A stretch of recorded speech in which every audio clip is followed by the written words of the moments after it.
think we should call the that always gets me right when I'm speaking. Let's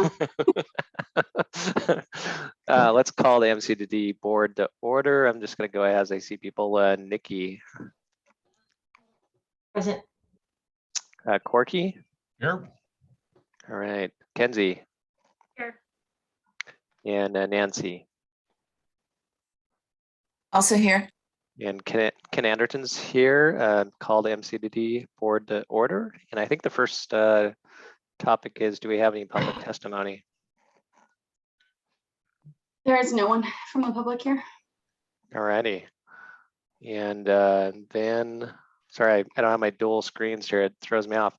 Looks like we have the item C on the agenda, which is the employee COLA increase. And Jim, I believe you are up on that one. Sure. Let me share my screen. Oh, host disabled participant screen sharing. Your privileges have been revoked, Jim.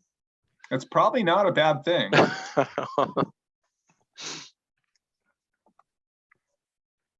you looking into? I can just talk Yeah. it. No, it should be good now. Is that All one? right. Now I have to find the right buttons and the right. Here it is. All right. Thank you for this. We have worked with our finance and accounting teams and with Tracy in human resources. And I would like to provide a 4% COLA to employees effective January 1st. We looked at the Western region 12-month consumer price index. We know that our current budget for this fiscal year includes this amount of increase for people.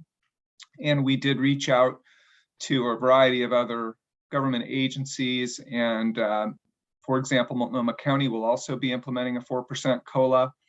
We're in the throes of comp class study to ensure that we're complying with pay equity laws and so on. And we've talked to our consultant on this, and they're comfortable with us moving forward.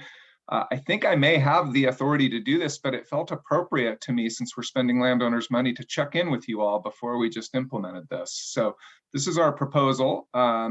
We are talking more broadly about ways to align compensation changes more with the budget cycle, but we're not prepared to offer any specifics at this time.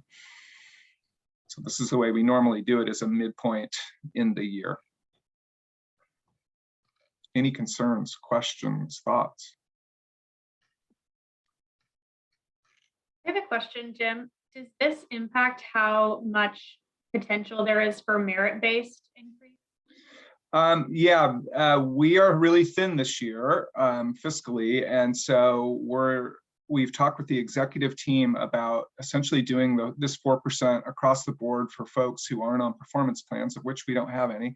And then we'll be reforming and changing the schedule of the way we do merit and COLA increases next fiscal year. So what I believe we will see, again, we're still looking at the forecast for the remainder of the fiscal year and next fiscal year, is that 4% will be the increase for everyone, and that'll be the max increase for employees at this point.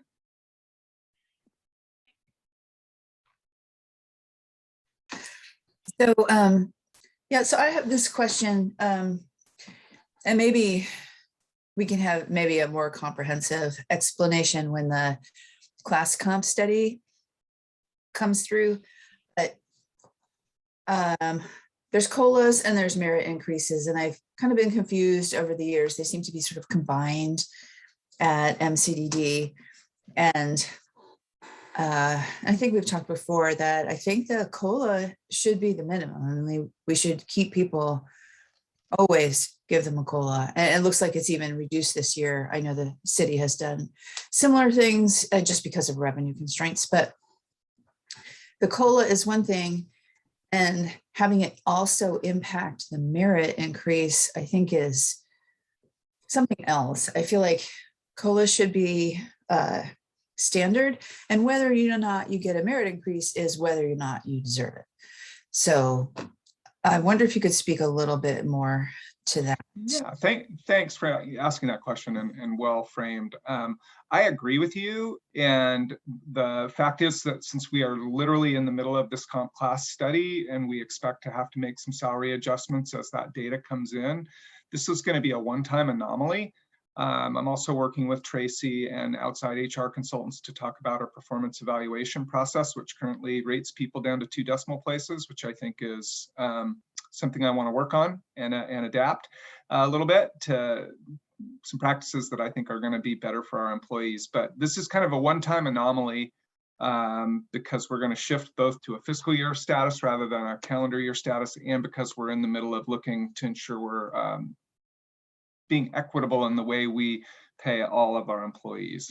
So I hear you. It's possible that if we end the year with some extra money, we could do some adjustments. We also provided one-time bonuses to the operations team and the finance team recently because they've been required to come in every day. So each operations team member received a $1,200 one-time bonus, and the finance team members received $600. So there's that. It's not a merit increase this year, and I do think I'll get some pushback, but I am reluctant based on the fiscal forecast to make bigger commitments till we get through this pay and compensation study. That makes sense. Thanks for that explanation. Yeah. And Jim, remind me of the date of when you'll have the final report for that compensation study. Tracy, I don't know that we know for sure. We've just launched the first questionnaires. The responses from employees are due before the end of the calendar year. We suspect that the timeframe will be slowed based on our capacity to respond to the consultant, but we hope to have it done in time so that we have a good sense of what potential salary adjustments we're going to need to be making into the budget process. So we would hope to have at least some initial findings on the scale of potential adjustments in the late spring timeframe, and then completing it. Tracy, anything you want to add? Yeah, we just talked about if we would hope that it would be completed by May of next year. And there has been a few delays on our end and due to capacity restraints, but because of the size of the organization, Troop HR is pretty confident that we could keep it moving. So we hope to have information to include in the budget requests on salary adjustments, and hope to wrap the whole thing up before the end of the fiscal year.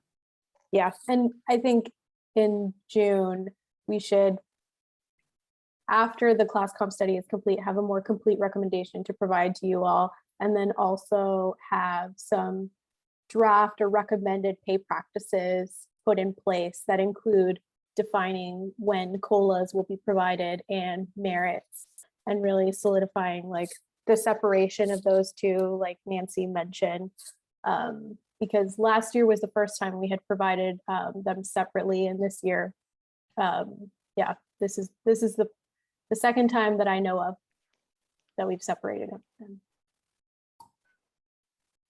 I look forward to this. I think it'd be a really good discussion. I'm glad we're having somebody look into it. Even though I'm always a little hesitant to just focus on pay or HR when we talk about equity issues, because equity needs to be so much bigger. In this case, you know, I think we could have a really nice discussion about equity. One, for example, and okay, Hong, Jim, you're going to hate to hear this, you know, is when we talk about merit increases, for example, should we be doing it as a percentage, or should we be doing it as a flat rate, you know, as a dollar value? You know, I mean, you know, if Tony, you know, deserves, you know, $1,000 of merit increase as opposed to, you know, a 2%, you know, that sort of thing. So I like the direction you're going, Corky, and we. Well, you may not like it because it's a percentage. It's important. You know, it's important, and I think we need to be mindful of how those percentages play out for privileged folks like me, and it's very important. And so we applied that principle with healthcare cost increases last year, right? Yeah. Where the more highly paid people paid a bigger increase, and we actually reduced the cost to our lowest paid employees. And so I'm going to be carrying that principle forward. It's important to me, and we need to really be looking after the younger and other people who are at the lower end of the pay scale. And that's something you'll see in the proposals that we bring to you, at least while I'm here. Great. I'm excited. Will that look at the total compensation, including healthcare? on the pay equity? Yeah. Okay. And So the it other thing that we're going to includes fringe benefits and all Yeah. that. And we'll be digging into also sort of certifications, education, all those things to get to some key factors that allow us to be more transparent with everybody about who gets paid for which sort of status and education and training that they receive. Great. Well, just good work on this. I think it's important, like others have stated, that we keep up with inflation. As we mentioned, I started, inflation's really ticked up, and it's all over the news. And we need to be, in order to retain employees and the talented employees, we at least need to be keeping up with those inflationary pressures. And so fully support that. I also really appreciate you taking on the pay equity study. That's going to be important in the future as our labor pool starts to shrink. I think with all the boomers starting to retire, and every organization right now is facing staffing shortages. So we want to make sure that we're positioned well into the future. Yeah, thank you for that. I appreciate that support. And I'm just also trying to be really mindful of the fact that we're developing a new revenue model for the new utility. And I want to be mindful of asking landowners for any additional fees for our labor while we're in the middle of this transition. So we're going to be looking to try and minimize those, although there are some implications of that we'll be sharing with you through the budget process. So. Yeah, and I think when we get to budget, it's going to be interesting in terms of, what are you forecasting for material costs as well as labor, because everything seems to be getting more expensive. So, that those percentages that we've been trying to stick within, I think we need to break down on be realistic where we can be, given the constraints out there. So just a little preview, if we assume a 9% assessment increase across every district, it generates about an additional $500,000 overall. That $500,000 will be almost entirely absorbed by healthcare PERS and employee costs. So the initial budget instructions direct everyone to hold everything flat, and that if they're looking for increases, they have to identify corresponding cuts. So that's the instructions. We know we'll probably be coming to you with some ad packages, but we want to be very mindful of the impacts of those and do our best to minimize them. So great. Any other questions? All right, good work on this. Thanks. Thanks to Keith and Tracy and Janet who pulled it all together. Okay, now we're on to our item number D on the agenda with the pump station 4 access issues. And first, I believe we're going to go into executive session for this, but was there any other public comments that we wanted to make on this topic before we do that? There's some items around the legal ramifications, so that's the reason why we'd go into executive session.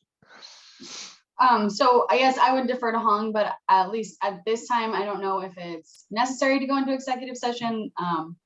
But I defer to Hong. It depends what types of questions that you have and what you'd like to get into. But based on the questions that you had outlined last time and sort of what we hadn't got to, we didn't think an executive session is necessary. But if you'd like to get into some specific legal advice, we can do so. Why don't, as a recommendation, Mr. Chair, why don't we just stay in open session, and if questions come up that Hong believes are best dealt with in executive session, we can take note of them and then move into that and address anything that maybe requires that. My preference is, of course, to do as much as possible in the light of day if we can. So. Yeah, definitely. That would be my preference as well. So Hong, just guide us if we're getting into dangerous territory, and be our counsel, our board counsel. Anyway, I just wanted to make sure we didn't have enough time last time. We kind of rushed through. I just wanted to make sure that we are, as a board, listening to our constituents and being thorough in terms of what's been asked by us. So I just wanted to follow up based on our last discussion. Was there any other questions that you wanted to ask the MCDD team? And I'll just open it up. We'd also be happy to give you sort of a current status when you're ready. Well, we go with that first, and then we can open it up for questions. Okay, let me dive in, and then Bill, Hong, Evan, please. We decided we didn't rehearse, so we are going to tag team each other because we're all working on this. I'll start with what I think is the best news, which is we have agreement with our operations team that they're willing to go and operate the pump station. We have a regular schedule where we're going in. Bill, I believe that's at least once a week. We made changes to the physical characteristics of the site with improvements to security of the pump station itself, adding some extra backing to a door, creating an extra exit from the fenced compound, and cleaning the area up, removing vehicles, and placing almost 200 eco blocks to prevent additional access. So the current news is that the team is willing to go down, and we've been visiting the site on a regular basis. There has been gunfire while we've been there, but our armed security has made the determination in consultation with the staff that they were secure enough to complete their obligations that day before departing. So the pump station is operational currently. We may have some struggles when it's the middle of the night and we need to rush in there, but we think with our regular attendance and good planning, we can minimize the need for that.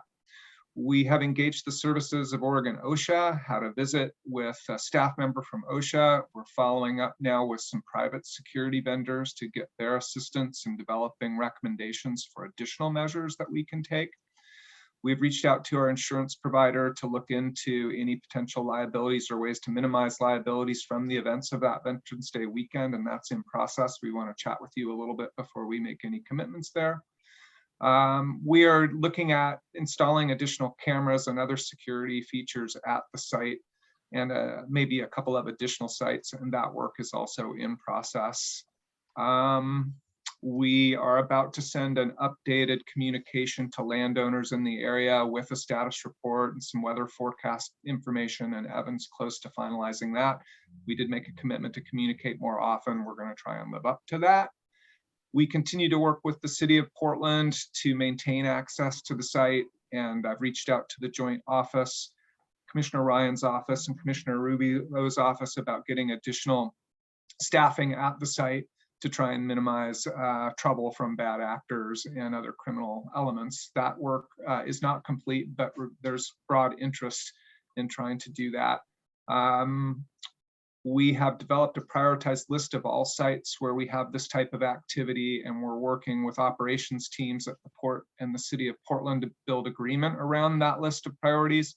The mayor's office has committed to taking that list and working with the impact reduction program, which is the camping removal folks, and the PPB to develop a modular work plan to work through each of those sites. And the operations teams will be charged with developing access control plans, so that for each of those sites, once they're cleaned up, we'll be ready to move in as a unified operations team with our city colleagues and other port colleagues to secure the site with eco blocks or jersey barriers or bollards or whatever tools are required to get that done.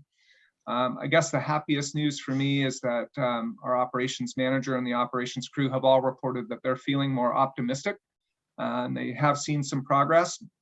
But in the words of Byron, who's one of our key operations team members, show me, don't tell me. So we have more work to do to continue to make demonstrable progress on the ground for them. But I'm grateful that they have been willing to step up, provide us with the recommendations for changes at the site, which we have committed to and followed through with. And so right now, I think I've covered everything. Bill, Evan, Hong.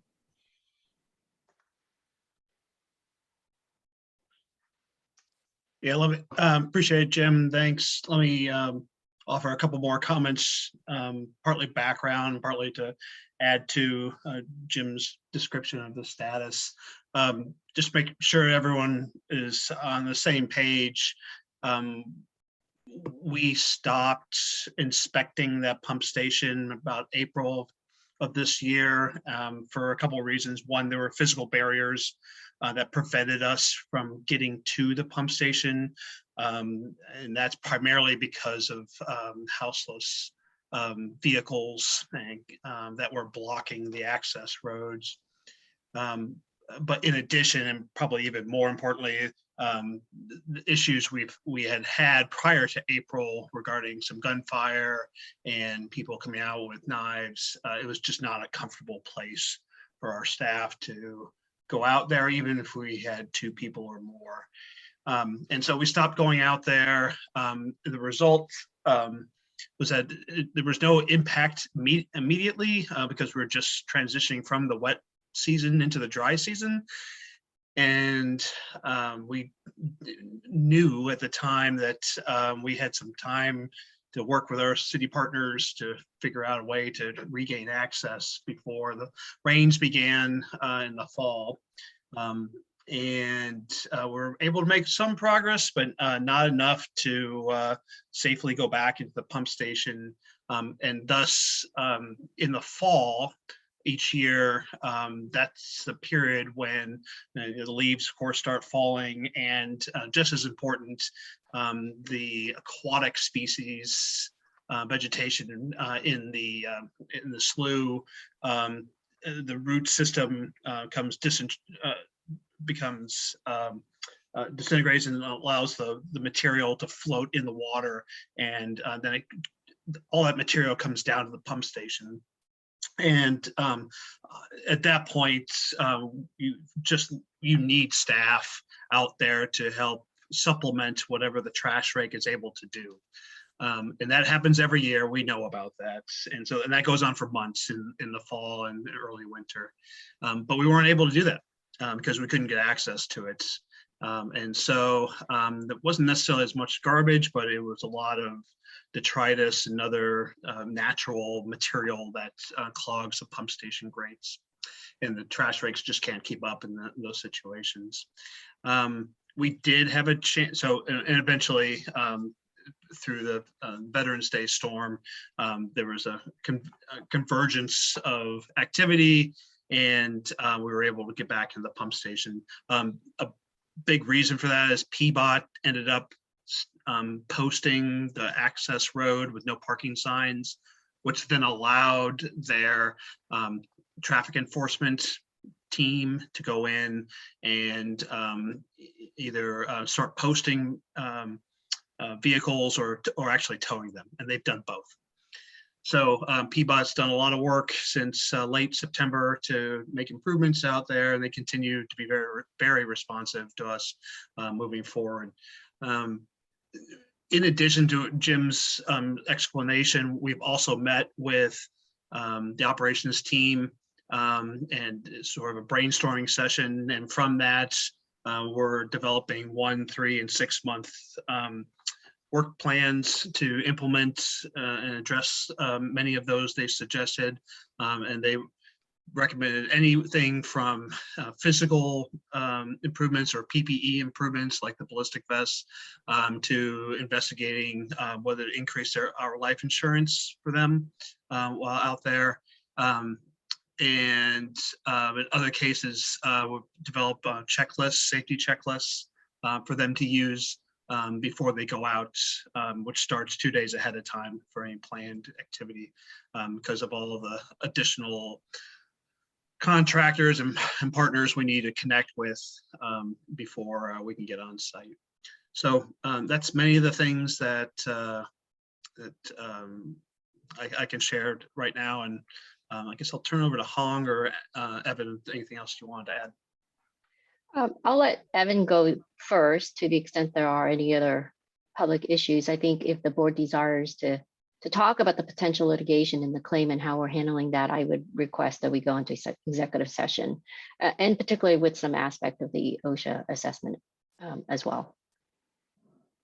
Yeah, I think Bill and Jim captured most of it. There are some efforts that weren't mentioned around signage, and both at this location and throughout the district to tell people that they can't, that they shouldn't camp, that they shouldn't dig, they shouldn't light fires. We're working on getting that in English and Spanish and posted in a number of locations. And we'll be putting our first kind of 20 signs out here in the next few weeks. And then in addition to that, this most recent, this event over Veterans Day weekend did garner the attention of area elected officials. And so Rep. Hudson has been really wonderful about sort of digging in and trying to convene other groups of elected officials and their staff to bring people together. So we don't yet know what the fruits of that labor is going to be, but he and his chief of staff have been incredibly consistent and gracious about the issue and trying to help assist in finding pathways forward with everything from more social service support out there to conversations with local law enforcement, and we'll see what else they can come up with as they continue to have discussions.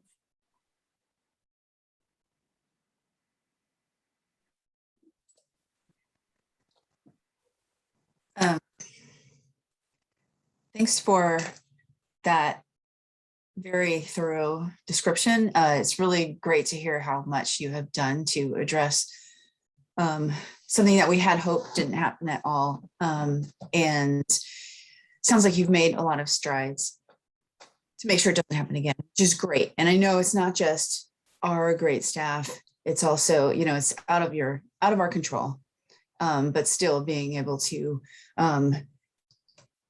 change, come up with 2-day safety checklists and 1 3-month plans in order to make sure that it's not so much, it's all planned. Like, we know this is happening. We're going to be going out there and doing that. That means we have to reach out a lot more. I think that will be really successful. And I hope you've found some of that success already. You have one question, and it's related to the city, actually. I know there are a lot of people addressing houseless issues at the city, and there is also a lot of coordination around it. I just want to make sure I know, is there a single staff person or a couple of staff people at MCDD who really leading up the coordination with the city efforts? It's probably Astor Moulton and myself are doing most of that coordination. There are some specific things where, for example, Kevin is working with PBOT on bollard permits, but I think as general points of contact, it's Astor doing the day-to-day logistical work with me trying to lead the overall fight. And then Bill has just been awesome at implementation, getting stuff done. Okay, and I bring that up because we're having a second approach for critical infrastructure that may, I think it doesn't actually go through Hookup. So I If you would poke Mike Jordan about getting our prioritized list to your ops folks, that would be great. We've heard back from everybody else, and I've bugged him once, not twice. So it's still fair at this point.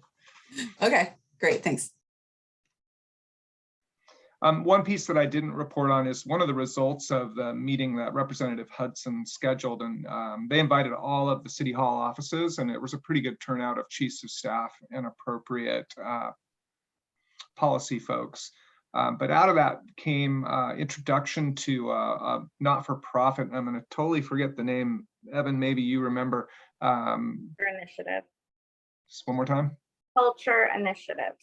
So they have been doing some outreach at Big Four Corners and have staff who are willing to go farther back into the woods than Cascadia Behavioral Health or the Joint Office was willing to do. So we did convene with them and Cascadia Behavioral Health this week, actually it was just not yesterday, day before, maybe it was yesterday, to look at whether we could combine our 2 service providers to get a better sense of who's living there and what their needs are, so we can try and address any immediate needs and hopefully reduce the density of people there. So some potential progress on helping the folks who are living there. And one happy bit of news, Cascadia did come upon a very pregnant woman and was able to get her into better shelter before she gave birth, which is really, again, I think what I suspect all of us are hoping we can do. So we were able to help someone out, and that always feels good. I got a couple of comments.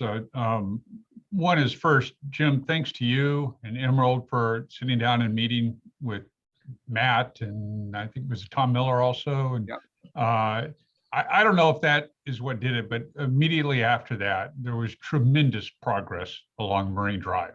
Unfortunately, not so much progress at Pump Station 4 specifically, but I think there's hope that we're getting there. And I do know in the mayor's office, there's a lot of conversation going on around, some ideas bouncing around about what to do there. For example, should we turn it into a managed campsite, which of course is not what it was designed for, but maybe that's what you do for now. So at least there's conversation going around and some progress being made nearby. And that's, as far as I can tell, due to that meeting. So thank you very much for doing that.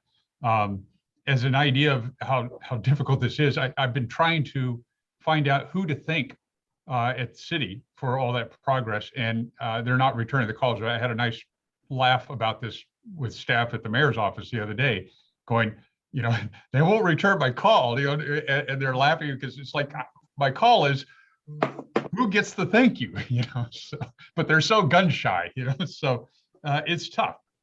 But that being said, I do think as we move forward, I'm sure you've probably already done this, make sure that we redouble our efforts to complain, when complaints are necessary.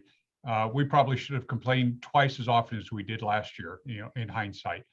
Should that be necessary? No. And did we complain adequately? Well, it should have been. But the city has set up a system, unfortunately, that is complaint driven. So I encourage you to follow their cues, of how they want us to behave, even though it's behavior that I don't agree with. The other thing that I would suggest is, as we move forward with things such as eco-blocks, spending money on specific security efforts, and eco-blocks is just a really good example. I suggest that we also set up a sinking fund, a set aside for removal of them, because that's not something you want as a permanent fix. So I'm going to assume that at some point in time, we're going to remove those, and then there's going to be another budget hit. So since we know, we assume removal's coming, and we know it's going to cost money, let's budget that right now. Let's set up a fund for it.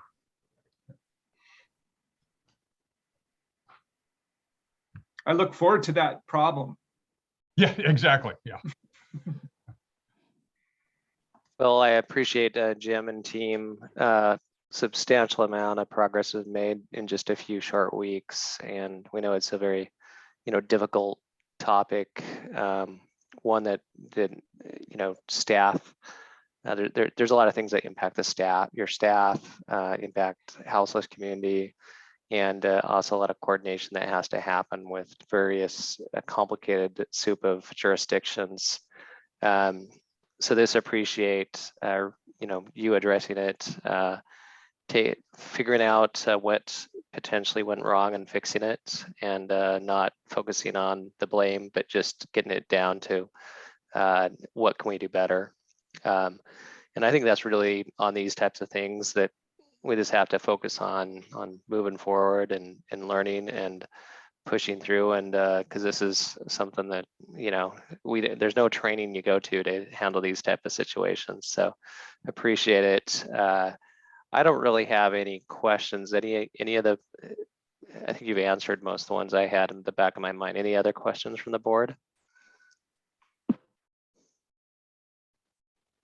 And we were only a couple of days away from having it fixed. That was the thing. That weekend was a big weekend for us, getting in there and getting the site secured. I guess in a way it was really good timing, but if we had been just a couple of days sooner, we would have been able to turn the pump on sooner. And so yeah, depends on how my blood sugar is, how I feel about it. But Well, remember, Jim, it could have been a lot worse. Yeah. So nobody lost life or limb. And Yep. I think we should all be grateful for that. Yeah, and Kenzie, you had a comment? Yeah, I appreciate you've already spoken to this a bit, but the communication you sent to the public, was there any response to that in particular that's helpful to highlight? we got some really thoughtful feedback from Nikki, who helped us with both accuracy and targeting and a bunch of other things. So thank you. That was very helpful. And I think we're going to try and implement a lot of those recommendations that Nikki shared with us. So I think people appreciated it. I know I heard from some elected officials that they were grateful to receive it, but I didn't get a lot of input from normal folks. Did you, Evan? No, which I take as a really good sign. I was out in the field with one of the ops team members, and we were at the weir at the end of Fairview Lake, and several neighbors came up while we were there and expressed appreciation. So that was a nice sign too. A little freaky, they recognized me, which I didn't enjoy quite as much, but that's how it goes. Did you have MCDD plastered all over your forehead? I had MCDD, but I had a mask on and, you know, the whole thing, but no. Oh, you're Jim. Hey, that's Jim, what you yeah. get when you're famous. Yeah, no, that I'm Bill Owen. Yeah. Yeah, right. Well, Jim, you got to test, you know, what's good on camera and what's not. You got the hat shot. You got, you know, so you got that going for you. I got a new beanie, so it's not as bad as the again, just appreciate all the efforts and transparency. Yeah. Any other questions on this topic? I think it might be worth doing a quick executive session to talk about potential litigation, and I wouldn't mind getting direction or approval from you for a course of action that we might recommend. But I do believe that's appropriate for executive session if legal counsel agrees. Mm-hmm. Yeah, I text in the chat the basis for the executive session. And I think I failed to mention that anything about easements in this area. We do have one easement that's active and that's related to the levee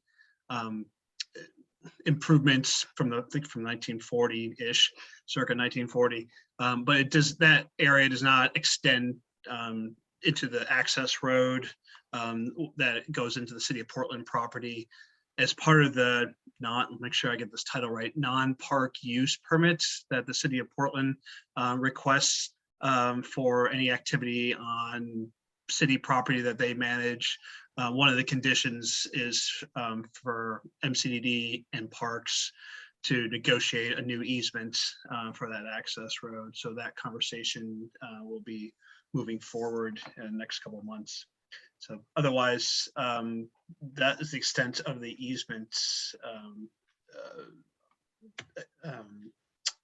options we have in that area. And to be clear, the Portland Bureau of Parks and Recreation has been very helpful and really wants us to have, and I don't, maybe it's not helpful, but they really want to make sure we have the authority to do what we need to do on the site. And so they're going to be very collaborative in working with us to either give us an easement or deed the property over to us. Again, mixed blessing there. It'd be nice if they would just manage it, but they have made a fairly compelling argument as to why their resources make that challenging. So. All right, well, let's go ahead and go into executive session. We've got 21 minutes, so want to make sure I'm cognizant of everyone's time here. So pursuant to ORS 192.660 2H, the MCDD is going into executive session to consult with counsel related to potential litigation. We will adjourn. All right, this coming out of executive session, and the MCDD is going to adjourn for the day. Thank you so much. Thank you.